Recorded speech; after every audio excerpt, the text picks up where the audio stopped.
Well, you expect the Real Estate Pessimist podcast to be kind of the podcast. And wow, we have the podcast coming up for you with our next guest, Alan Underwood. Do we talk about real estate? A little bit.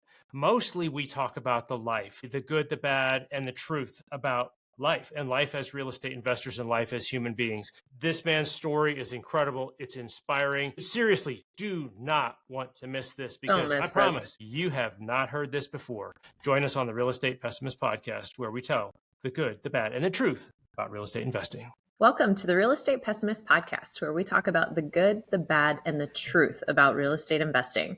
I'm your co-host, Christy Candle. I'm a real estate developer, investor, and I teach locals how to become developers in their community. And I'm here with my co-host, Eric Stenbakken. Hey, that's me. I'm a real estate investor also, long-term rentals, mostly short-term rentals, and coming out of being a secret agent. We'll follow up on how that works. As a real estate agent, I've been for years, but not really putting that out in the public eye. But we are super excited. I know Christy has met our guest, Alan Underwood, before. And all I can say, she was just super excited about this. Like, okay, let's get Alan on the podcast. So Alan, I'm going to let you introduce yourself here. Give us, because there's a lot, okay? There's a lot going on here. So let's start with where you are right now. Then we're going to kind of rewind just a little bit to like how you got here and some of the journey, because the journey is where the meat is on this story, from what I understand. I sure hope that journey is of value to your listeners. It certainly has been a journey. Where I'm at today, so just as a person first, a husband and father, and now a grandfather. We've had a 200% increase in grandkids over the last year, so we have two.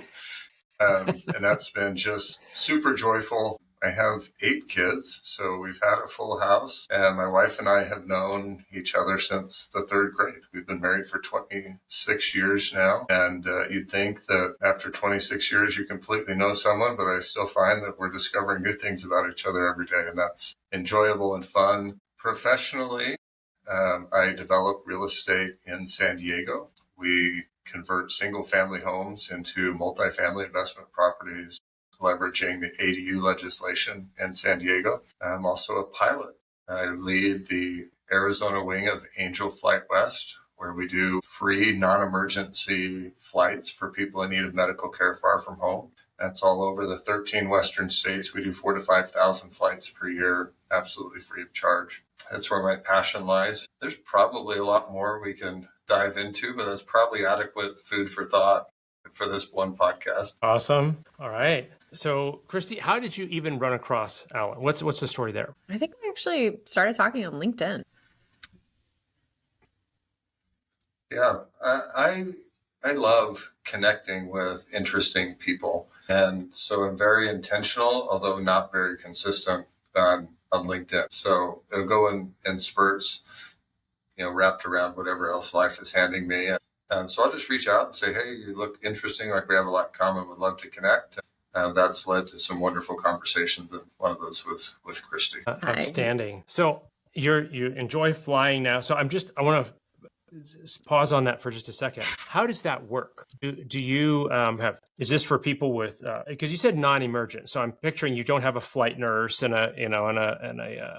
that type of gurney going in there, stretcher and that kind of stuff. So what happens? What does that look like, this service? Who needs it? Who gets served? And how does that work? Yeah, great question. Most people would be surprised to know that the number one barrier to healthcare in the United States is not cost. It's actually transportation. And the second barrier is cost. So we solve both of those problems. Our service is built on the backbone of other private pilots, just like myself, who happen to be in a position where they own an airplane, may rent an airplane, but they donate the use of their plane and their time to transport people with a variety of conditions.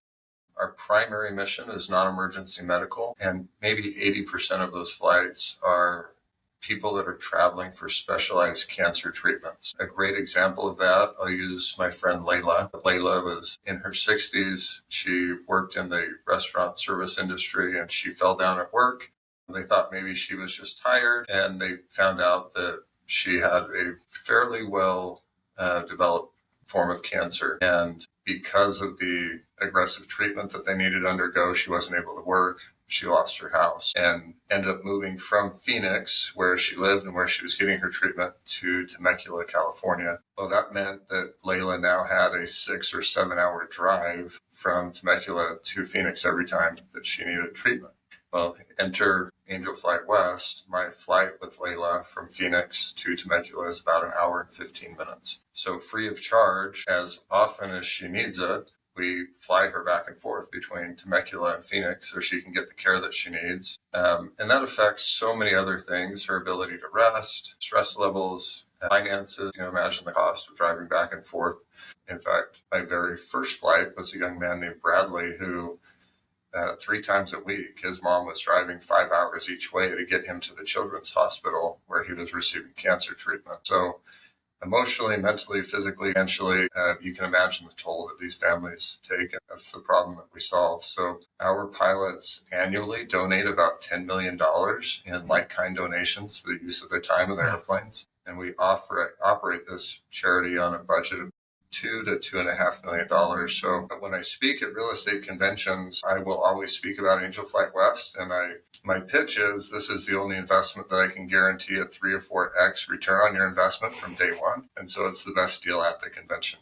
So that's how it operates. And we also do, in addition to non-emergency medical, we do free flights for victims of domestic violence and abuse. We fly in support of other nonprofit organizations, free flights for military veterans and active duty military personnel.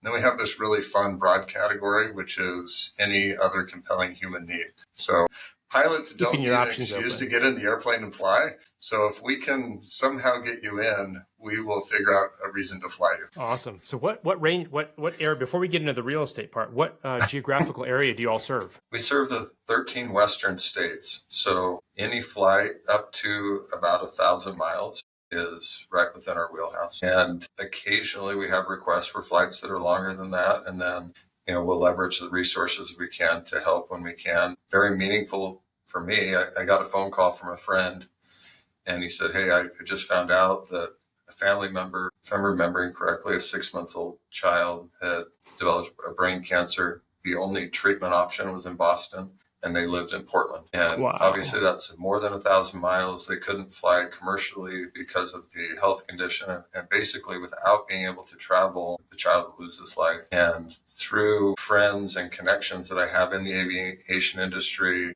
and with Angel Flight West, we were able to arrange private jet transportation for this boy and his parents from Portland to Boston. And it was actually just maybe a few weeks ago, I got a text message from the family letting me know that they'd successfully removed the tumors. He had recovered and was going to be able to come back home. And, to have a small part in someone else's miracle has been such a blessing. And it also provides a ton of perspective. Every real estate investor is going to have a bad day at some point, right? Development doesn't always go as planned, or maybe never goes as planned. And I had this just like last week. I was having a bad day, one of those days where you're like, why did I get into this? And I got a phone call from a dear friend who runs a children's cancer nonprofit in Arizona. And she said, "Hey, Alan, I'm at Phoenix Children's Hospital. I'm with this family. Their only daughter is 16, and she's going on hospice tomorrow. Last request is she's always wanted to fly. Can you help with that?" And, if you think you're having a bad day, you just put yourself in the position of these families who are dealing with the loss of their only child. Immediately it changes. So I tell people it's very hard for me to really have a bad day now, because I know exactly what that looks like for real. Yeah. So this is interesting, is that we didn't announce this at the beginning of the podcast, but I think I'll lay it out here, is that this episode is a little bit different. Instead of real estate being the destination, real estate is more of the vehicle to a different destination. It's a destination of purpose and of giving and service. And many real estate investors, the deal that we're looking for, the property that we've got, the profit that we want, is for the sake of the profit, the deal. That is the end. That is the goal. And what Alan's talking about here, and we'll get into real estate, but real estate is the vehicle towards something else. And really, when you think about it, the something else is what matters. And I'm going to put some perspective on that too, is that I just sat down with my cousin this morning, and I am going to read a life sketch for her father. who passed away recently. And he was a doctor here in the town. In fact, her dad is the reason that we live here. And it's interesting when you reading that entire life sketch, the amount of time that he spent in the hospital working, providing service in his life, relative to how much time that takes in a life sketch is pretty sobering. Because what matters in the life sketch is its children, its grandchildren, its hobbies, its giving, its service. It's all those other things. And then it's like, oh, yes. And then there's work, right? So I want to give some perspective to where work fits into life, because sometimes we get so obsessed with the work itself and we're not thinking, well, where is this going? And why am I going there? So we kind of got a little bit to the destination. Let's rewind. And I looked at your LinkedIn. If you think you're infrequent on LinkedIn, I'm even less so. I should probably do better. And Christy helps me along. If I'm on LinkedIn, you have Christy to thank for that. I'm probably trying to be an influencer or something, so I'm apparently on all the time. Hey, can we talk business for a second? If you've been flipping houses or running short-term rentals, you already know how to hustle. You know how to spot opportunity, add value, and make a property work harder. But if we're being honest, flipping gets exhausting, and short-term rentals are definitely not passive. So what's next? For a lot of people I work with, the answer is real estate development. I'm talking about turning a vacant lot into a quadplex, or bringing a rundown building back to life as a mixed-use space. I'm Christy Candle, and I've been a real estate developer my entire career. And now I host the Local Real Estate Developer podcast to help locals like you do the same. We pull back the curtain and show you what it takes to go from flipper or host to local developer. If you're ready to build something bigger, this podcast is for you. Check out the Local Real Estate Developer podcast on all platforms. She's doing all right. But you've gotten into a lot of different things in real estate. Take us back to just how you started, and we'll accelerate here. And one of the themes in the Real Estate Pessimist podcast is that we know, because we talk to these people, that things do not always go according to plan. And most podcasts talk about the highlight reels, right? It's like, here's my best deal ever. Here's my best ROI. Here's my best. And you know what? That's awesome. I have a couple things that on paper are like, wow, that's like mind blowing. But also I have some other things that are not so awesome. And we tend to talk about and promote just the good side. So take us through your journey here, just kind of how did you get into this? And you can hit your high points too, but then I understand there's bumps in the road, or maybe we should say turbulence, right? If you're into flying, it's kind of the fasten your seatbelts, because there could be unexpected turbulence. Don't be shy in sharing that too. Yeah, great. Thank you. Well, the timing of recording this is going to be significant, and we'll get to that fairly quickly. Certainly there were successes along the way. I'm a career entrepreneur, started pizza restaurants when I was 22, successfully sold those, and started car dealerships, grew that to an 8-figure business. You know, the poster for that sounds really good. It's like, man, no wonder the guy's flying airplanes, right? He made a lot of money. And that would sure be awesome if it were true. But I was in a meeting with Dr. Benjamin Hardy last week. Actually, it was a week ago today. And one of the exercises that Ben asked us to do is he said, I'd like for you to look back at yourself 5 years ago and write down what has changed for you in the last 5 years. Well, 5 years ago on October 15th, my dad passed away.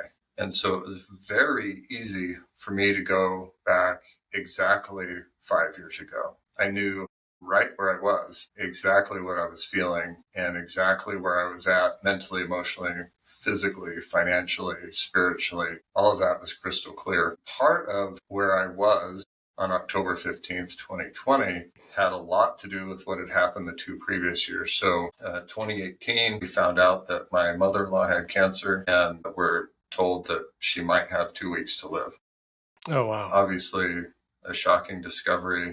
They overestimated her life expectancy by a week. So we lost her a week after finding out that she had cancer.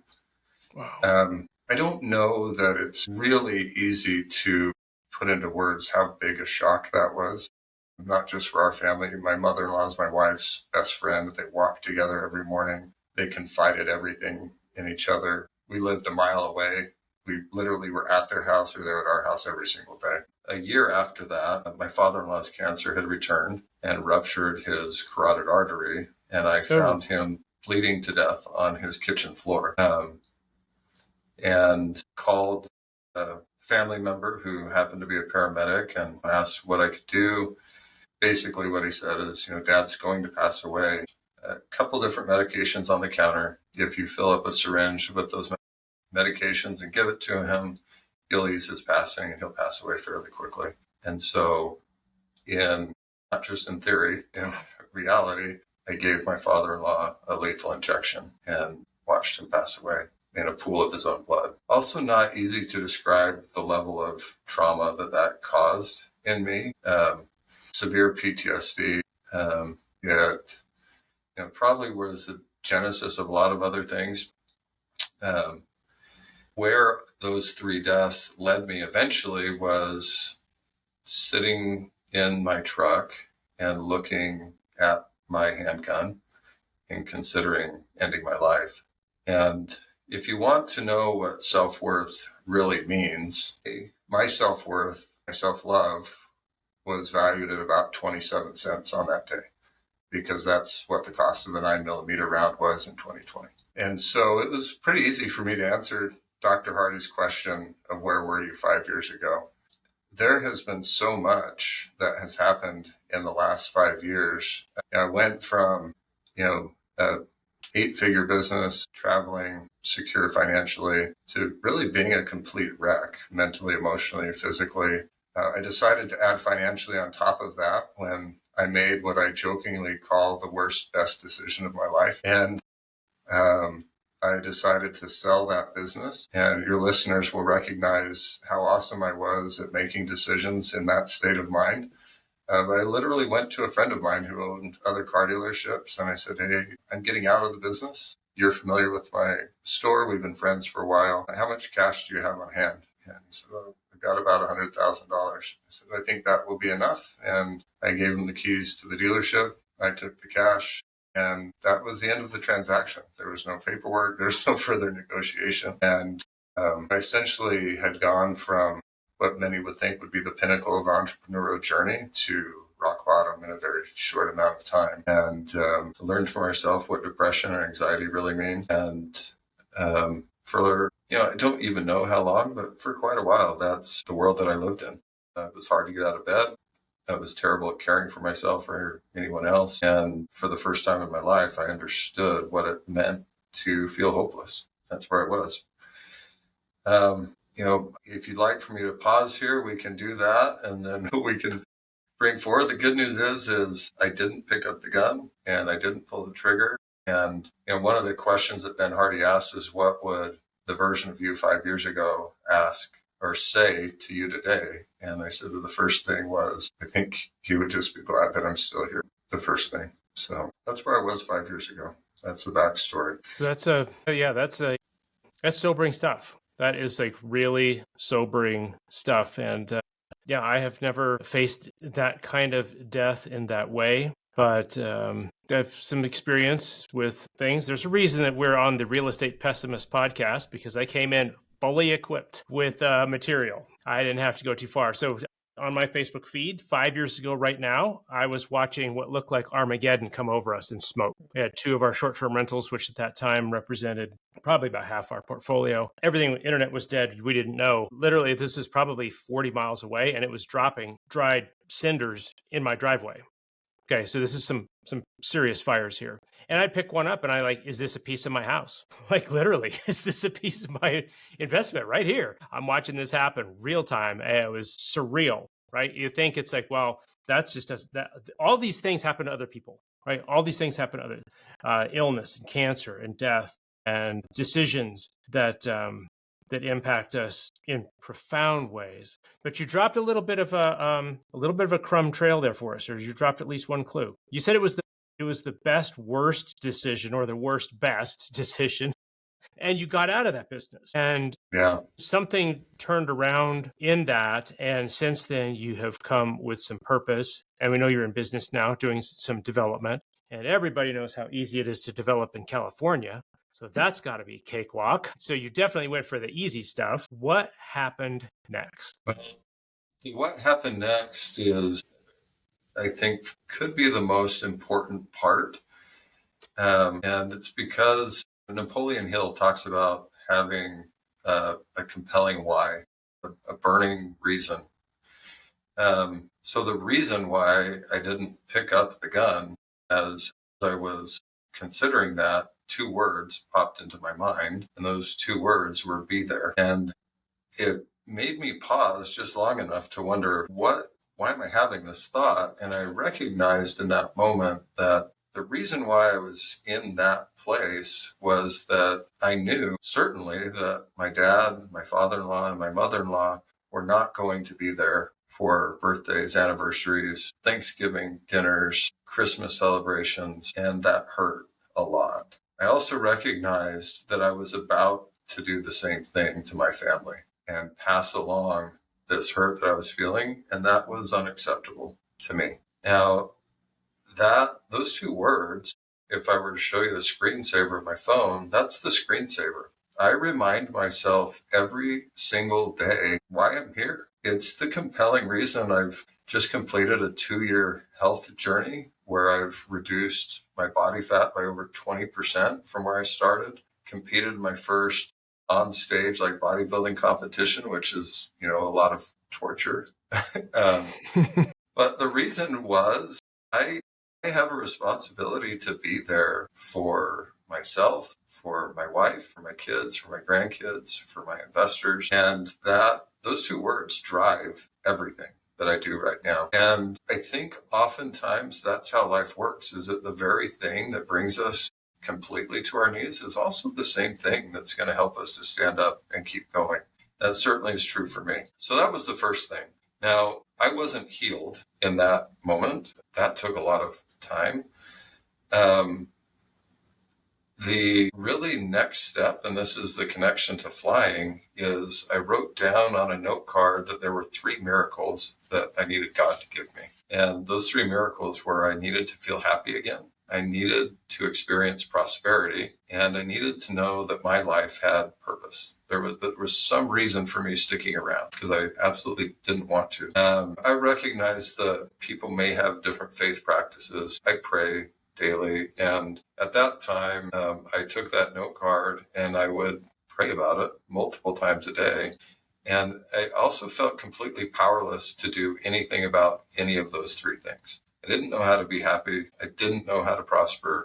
And I certainly didn't have any idea what my purpose was. And within a week, had a flash of inspiration and an idea, an answer to prayer. And it was simple: go take a flying lesson. And literally when that hit, I was like, that has got to be the most ridiculous thing that has ever popped into my head. I mean, maybe next to walking away from my business, I don't know, maybe it's a close second. Now, I had always wanted to fly. I also never allowed myself to do it. And the primary reason for that is my wife's uncle had been killed in a small plane crash. So for as much as I wanted to fly, she did not want me to fly. There was equal tension in the opposite direction, maybe greater tension in the opposite direction.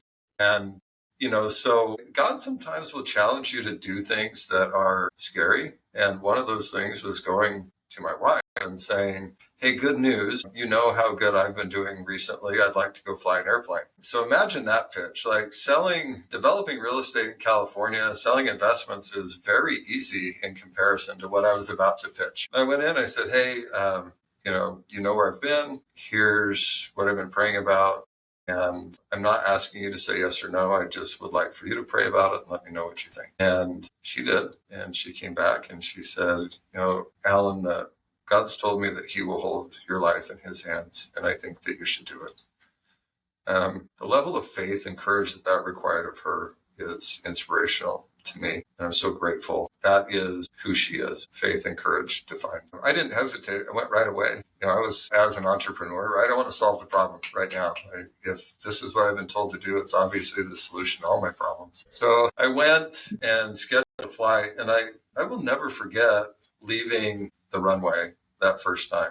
It felt as if all of the weight that I was carrying, all of the negativity I was feeling was gone. And there was this joy that I experienced that was, that I didn't think that I'd ever feel again. And I just loved every minute of it.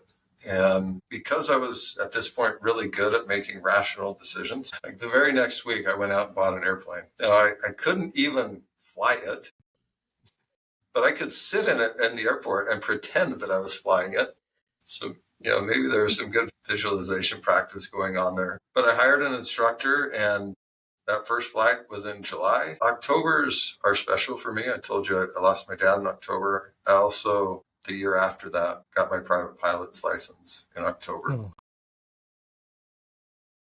What I have been surprised with aviation was what it has done for me across every level of my life. And this is going to seem like a really strange detour, and that's okay. But I learned the power of being a pilot at a convention in Las Vegas. I was at this convention with a friend whose name is Johnny, and this convention was for learning how to create investment funds, which I didn't know how to do at that point. And so you can imagine in that room, people are dressed professionally and sharp, and they all look pretty much the same. The guys wear a blue shirt with a sport coat, and, if they're really dressed down, maybe some jeans, but it's probably some slacks. And the ladies are in a nice dress or skirt or a business suit. So you get the picture. And that's exactly how I was dressed. And Johnny walks in, and Johnny is not dressed like everyone else. I thought that perhaps he had had too much to drink the night before, or maybe even that morning. And it's because he was wearing a pink headband and a pink jogging shirt, short pink jogging shorts, pink socks, and pink tennis shoes. He was head to toe in pink. And so I walked up to Johnny and I said, "Johnny, are you okay?" He said, "Well, what do you mean?" I said, "Well, you're dressed in like a pink jogging outfit. Did you just get back on a run? Like, the convention's starting now." And I will never forget this moment. But he didn't really say anything. He looked around the room, and then he looked at me, and he said, "Alan, who do you think people will remember today? Do you think they will remember me, or do you think they'll remember you?" I thought, this guy might be insane, but he's also brilliant. He was creating a brand for himself that was completely in opposition to everybody else in the room, and he made himself memorable. And I thought, well, there is no way I'm walking into a meeting like this wearing pink, but what can I do to stand out in a room? And so I started wearing a hat or a t-shirt or something that advertised the fact very clearly that I was a pilot. And as I was trying to figure out how to feed my family. So I'm going to all these real estate meetups and, trying to figure out how do you do this real estate thing? Because up to this point, I'd only had the experience of buying 2 homes in 2007 and watching those evaporate a few months later when everything dropped and giving those back at closure. So that was my real estate investing experience. And so I'm trying to figure out, other people are making money here. I've got to figure this out. And, I would just introduce myself as a pilot. And if there was somebody interesting in the room, Eric like you or Christy like you, if I were to say, "Hey, Eric, I would really like to get to know you better.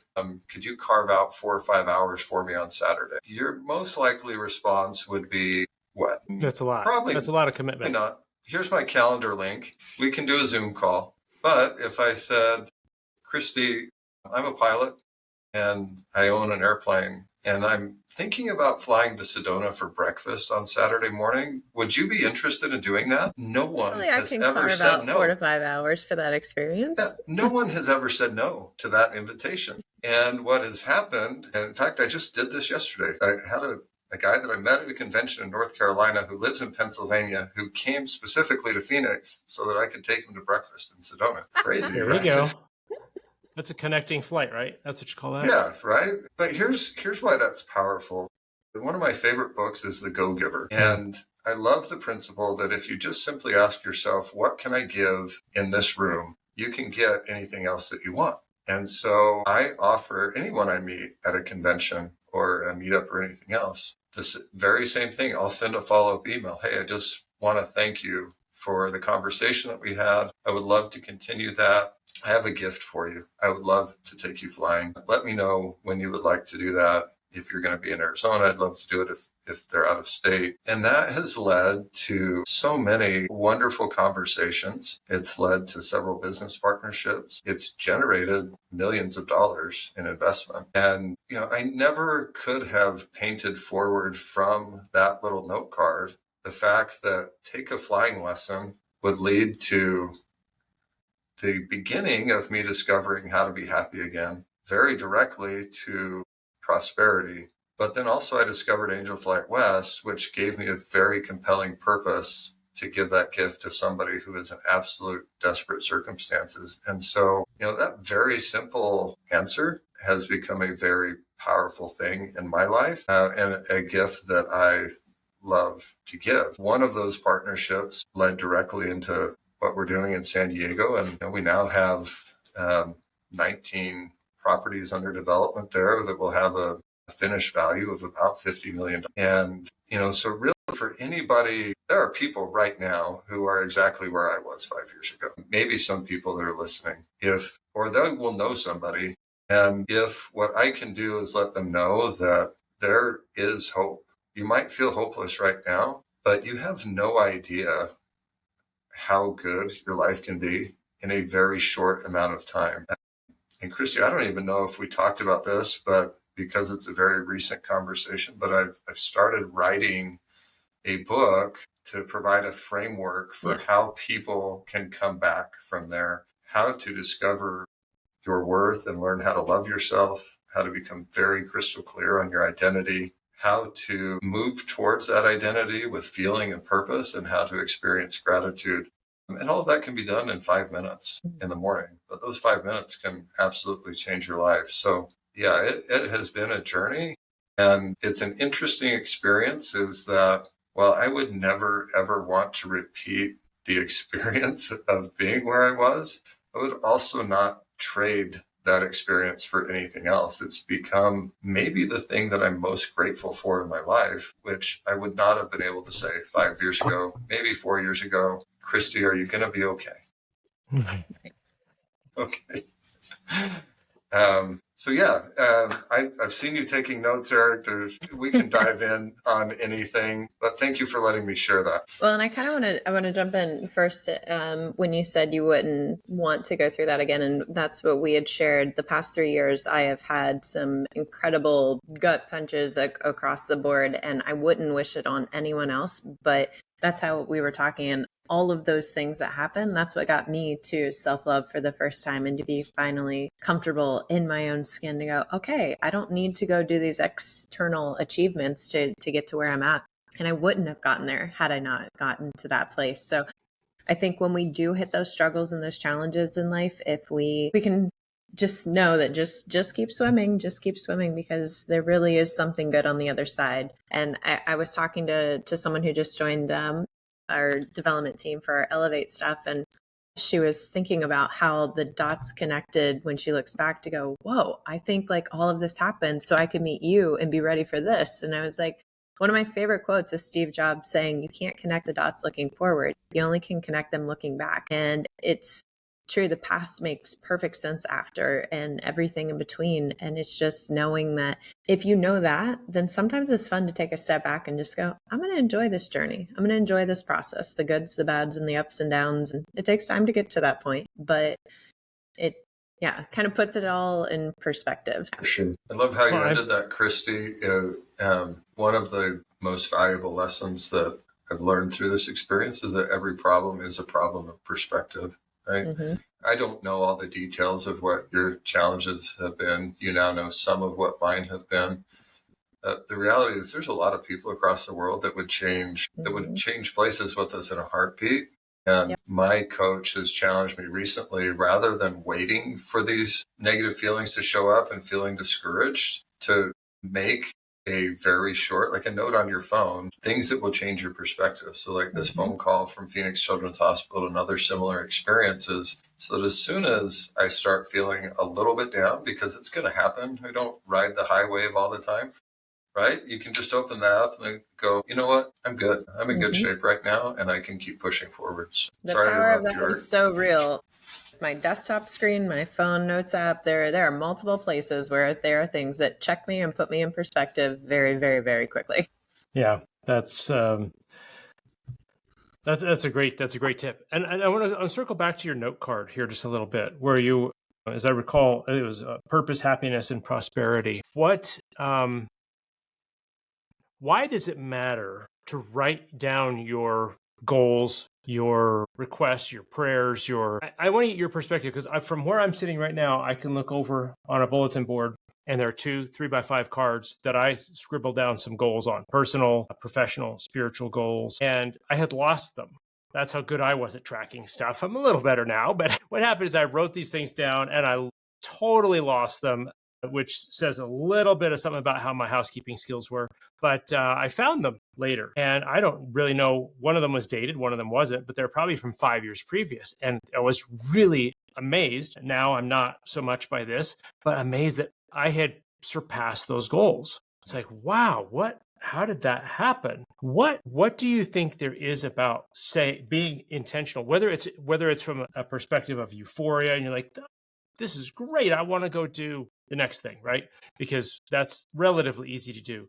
It's a lot harder to do it when you're in a really dark place, and it's just hard to say, I want this. Like, I want to come out of the other side, and on the other side, I'd like to find this. What do you think is going on there? When we put those things, Chrissy's got her story about, I'm going to live by the beach and I'm going to have a dog and we're going to have a pet dolphin and we're going to do these things. And I've seen her video clips and here's her dog watching the dolphin play right in front of her boat. And so these things happen, which if took the me of 10, 15 years ago and say, yeah, this is a thing, I'd say it's not a thing. That's ridiculous. But I've seen it too many times to call it ridiculous anymore. Yeah. What's going on with that? And not just the cause, because I don't know if we can unpack that, but why is it important that we choose wisely what we want to do? Because usually real estate investors we have goals and we measure those in doors. I want to have 20 doors because that's what gets people on podcasts. Oh, this guy got 27 doors by the time he was 27 years old. You know what I'm talking about, because they're the headlines on all the real estate podcasts. And that's usually what we set for goals. But if you stick around long enough and you talk to the people who hit those goals 5 years later, you're like, hey, how are those 27 doors doing? Like, that is not fuel in the tank anymore. It just isn't. It's like, my goal is $1 million. Well, talk to somebody who's got $1 million and they'll tell you that's not enough. That's not where it's at. So kind of take us through that goal making, setting process of setting your sights, maybe beyond doors, maybe beyond revenue, because you've got those, but what you talk most passionately about isn't those things. I am co-host of this podcast because education is my calling. That's also why I developed a course on short-term rentals. It's called STR in an Hour, and it's perfect for busy professionals. It's a lot of content packed into 1 hour. No fluff, no upsell. It's an overview of STRs from A to Z. Everything from how to choose a property to how to estimate income and expenses. It's literally the best and most content I could pack into 59 minutes. With over 4,000 nightly stays in my own STRs, I've learned important lessons, and I want to share them with you. Link with more information in the show notes. Yeah, great question. And I'm going to answer it with personal experience. I'll also share a faith-based response. So when I wrote those down, I had no idea that it would actually work, but I also didn't know what else to do. That was the absolute definition of desperation. Ed Milet talks about how important it is to be desperate and to stay desperate. And you can create that emotion and that feeling. I didn't want the desperation that I had. I just had it. And I didn't know that. Literally all I knew how to do was, I know that without these 3 things, this life is not worth living for me. I cannot continue this way. And so it really wasn't setting a goal. It was really more setting a floor or a standard. I will not live at this level. And fast forward in November of 23, I was laying on a beach in Florida, which is a great place to be and a great thing to be doing. I was doing breath work, which I really hadn't experienced before. Wasn't sure what to expect, but during that experience, I had a very clear vision of who it was possible for me to become over the next year. Not what it was possible to do, but who it was possible to become. And that's a very important distinction. And I'll talk about that later, but I literally left the beach, went back up to my hotel room, and I wrote down what that was. And then I looked at it And it was all impossible. I had gone from 260 to 200 pounds. I was the keynote speaker for the group Go Abundance, which is a networking group for successful men, high net worth successful men. I had raised $5 million in capital, which also seemed impossible, and a series of other goals. And I can remember looking at that going, none of this is possible, but I can't dismiss the vision. And so I took that and I went to Canva, and for the first time in my life, I created a vision board. And this is now a framework that I will teach people is you don't start with how do I do it? You start with who do I want to become? And so I looked at who do I want to become in 1 year? And then I identified, well, that guy is a long way off, really impossible. What is the easiest step that I can take in the direction of that vision? And at the time, I'll take my health journey, for example. The easiest step was I had to just get out of bed and get in my truck and drive to the gym. I didn't have to get out of the truck. I didn't have to go in the gym. I didn't have to lift a weight. I didn't have to complete a workout. I just had to make it to the gym, and I could check it off the habit tracker as you did that. Good job, Alan. And there were some days that was as good as I was. Now, that isn't true now, but that's what was true then. And so after you get real clarity on who you want to be, you have to have an equal amount of clarity on what are the consistent daily actions that will move you in that direction. And you have to make them so small that it's impossible to fail. Because if we fail, we'll quit. And so if you're feeling anxious about something or stuck, the reality is you just haven't made the goal small enough to where it's super easy to do. You have clarity of vision, consistency of effort. As you execute on those small goals, you will start to feel confident. Hey, I actually can drive to the gym. Who would have known? And then you're like, well, maybe it would be possible for me to go inside and try out one of those cardio machines, heaven forbid, or lift a weight. And then you fast forward. And last year, well, I'm saying last year because I'm looking at my vision board for this year and now it's old because I have to create a new one moving forward. But for the first time in my life, I bench pressed over 300 pounds. I leg pressed over 1,000 pounds. I never would have imagined that at 260 pounds fat laying on the beach. That was impossible. I could barely lift myself off the beach, let alone lift 300 pounds or whatever. But as you get close to those goals, it becomes certain. I just was in Canada for this show, for this bodybuilding transformation. And the most enjoyable part of that actually wasn't being on stage. That, for those who haven't had the experience of being mostly naked on stage in front of a room full of people, it's not the most comfortable experience in the world. That may come as a shock. But what was amazing is I'm looking at this image on my vision board and my progress pictures and knowing that I'm about ready to shake hands with the vision. And I don't know exactly why vision boards work. From a secular perspective, I can't provide an explanation, but what I do know is about 95% of whatever I put on that vision board has happened, and it's consistently happened for 2 years. I don't expect that that's going to change. And so I keep putting impossible things. If you look at part of my vision board for next year, it's writing a book and giving a TED Talk. That all sounds freaking impossible. Because Alan of this year and last year wouldn't even imagine that. Alan of this year is like, well, I know kind of what I want to write, so I can write down the outline, and that's a little step. Okay, now I have an outline, now I can do something else. So it's the same process. Yeah, I told you I'd give maybe a faith-based version. Yeah, go ahead. And to me, that's very simple, is God over and over and over and over again says, ask and you shall receive. My coach is Trevor McGregor, really kind of a living legend in the coaching world. But I love how he has helped me to understand this principle. And he said, if you go to a steakhouse and you get the menu and you order a T-bone steak, what do you expect will show up at the table? You expect that a T-bone steak is going to show up at the table. Why? Because that's what you said you wanted, and that's what you expect to come out of the kitchen. And you don't ever go back to the kitchen and make sure that they're actually preparing a T-bone steak. You just sit at your table and you wait for it to happen, right? Well, the same thing is true for us in life. Is if you're going to order from the restaurant of life, order what you want to become. Order the T-bone steak and just see what happens. Maybe it won't show up this year and maybe it won't show up next year. But to your experience, Eric, you could even forget about what you ordered and eventually it's going to show up at the table. That's awesome. That's really good stuff. And it's very important and relevant to our podcast theme, the good, the bad, and the truth about real estate investing. Because if anybody has gone back and listened to our episodes, anyone who's been in this for a while has had a crash and burn. Something has happened.